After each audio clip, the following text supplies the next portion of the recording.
Assalamualaikum warahmatullahi wabarakatuh. Sebelum lanjut ke materi, izinkan saya memperkenalkan diri saya dan anggota saya yang dimulai dari saya sendiri, yaitu Nurul Azza. Saya Maria Siti Muftira Ramadan. Saya Tasya Pramagrasya. Saya Wanda Utari.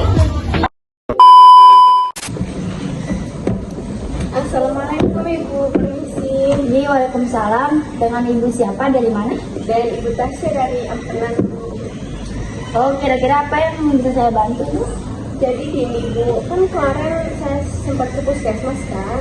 Terus saya dengar-dengar dengar banyak ibu-ibu yang hamil itu terkena GERD. Apa sih, saya masih kurang memahami apa sih itu GERD, Bu? GERD itu adalah kekurangan energi kronis, Bu. Itu faktor utamanya karena kurangnya mengkonsumsi protein saat hamil.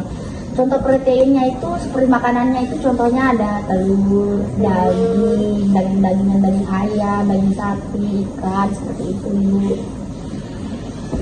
Kalau misalkan ada mungkin alergi makanan, Bu, alergi telur atau alergi ikan? Di kehamilan ini sih saya kurang bisa makan ikan sih, Bu. Oh. Baunya itu nggak tahan tahu. Itu hormon, Bu, tapi boleh kok diganti proteinnya itu. Kalau tidak bisa makan ikan, diganti proteinnya ke telur, ke daging, seperti itu, Bu. Intinya tetap mengkonsumsi protein itu untuk menghindari GERD, Bu, gitu. Jadi kira-kira saya ini bisa terkena GERD atau memiliki gejala GERD? Udah posyandu, Bu? Sempat sih kemarin. Udah cek lah. Oh iya, yang di sini itu ya. Berapa kemarin hasilnya? 25-an kalau nggak salah, 25 cm. Gitu. Kalau di atas 23,5 itu sudah tidak mengalami GERD. Alhamdulillah tidak mengalami GERD. Di bawah 23,5 itu sudah mengalami GERD. Makanya itu lebih ditekankan untuk mengkonsumsi protein. Nutrisinya juga dijaga ya, seperti itu, Bu. Gimana kira-kira, kan pasti bukan cuma ini kan, Bu, apa sih misalnya biar kita tahu misalnya diri kita merasa gimana?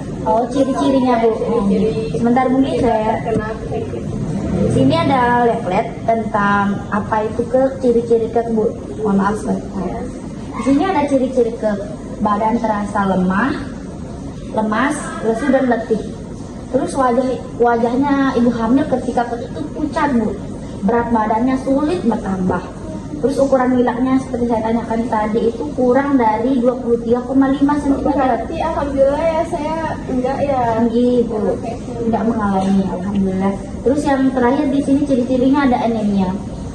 Dari GERD tersebut ada dua dampak, Bu. Dampak pada ibu hamil dan dampak pada bayinya. Oh, berarti itu bukan saya banget ya.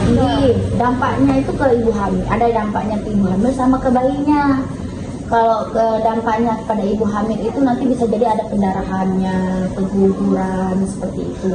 Terus kalau ke bayinya itu bisa mengalami BBLR. Tahu Ibu BBLR? Enggak sih, tapi pernah dengar. Berat badan lahir rendah. Terusan dampaknya juga bisa mengalami stunting pada anak ibu tersebut. Bu. Mungkin gara-gara waktu hamil itu nutrisinya kurang ya. Bu, seperti itu. Makanya kalau hamil itu ditekankan untuk konsumsi protein, Bu, lebih banyak, seperti itu.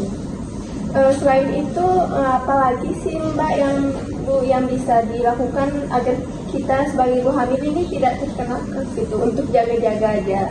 Ya, itu konsumsi proteinnya lebih ditekankan lagi. Misalkan sudah saya jelaskan dari tadi, misalnya ibu itu alergi telur, bisa diganti proteinnya ke daging. Kalau alergi daging bisa diganti ke ikan, seperti itu, Bu. Protein itu enggak ikan kayak telur juga, ada protein namanya protein nabati, pakai tahu, tempe, seperti itu. Tapi disimbangin juga dengan sayuran, buah-buahan, seperti itu. Ibu, selain itu juga di sini ya saya kasih nanti leafletnya. Di sini cara menghindari GERD, Bu. Pada ibu hamil, mengkonsumsi makanan bergizi seimbang yang bervariasi seperti yang sudah saya jelaskan tadi, jenis protein dan daging, ikan, telur, kacang-kacangan, susu, buah-buahan dan sayuran. Terus di sini memudahkan akses ibu hamil terhadap makanan bergizi dan pelayanan kesehatan. Harus sering konsul ke puskesmas atau posyandu Bu. Terus melakukan pemeriksaan kehamilan secara teratur. Mungkin ada bidan pribadinya Bu, dokter pribadi. Tapi sering sih saya konsultasi ke puskesmasnya. Oh gitu. Yang sini terus mengkonsumsi makanan tambahan PMT yang disesuaikan dengan kebutuhan gizi ibu hamil. Biasanya itu dikasih di posyandu. Kemarin dikasih kemarin. Iya Bu, dikasih sih kemarin. Kayak telur gitu. Susu juga Bu. Iya, susu. Alhamdulillah. Terus di sini konsumsi tablet tambahan darah Bu. TTD-nya tetap ya Bu, biar nanti pas melahirkan atau masa bersalin itu tidak kekurangan darah. Tidak mengalami wajib diminum ya TTD-nya. Minimal sekali seminggu Ibu. Terima kasih. Makasih Bu ya. Boleh Bu dibawa leafletnya biar nanti kalau ada yang kurang dipahami atau lupa tentang TET bisa dibaca Bu.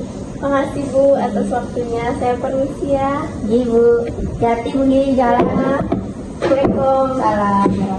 Mungkin hanya ini yang dapat disampaikan oleh kelompok kami. Mohon maaf jika ada kekurangan. Sekian. Wassalamualaikum warahmatullahi wabarakatuh.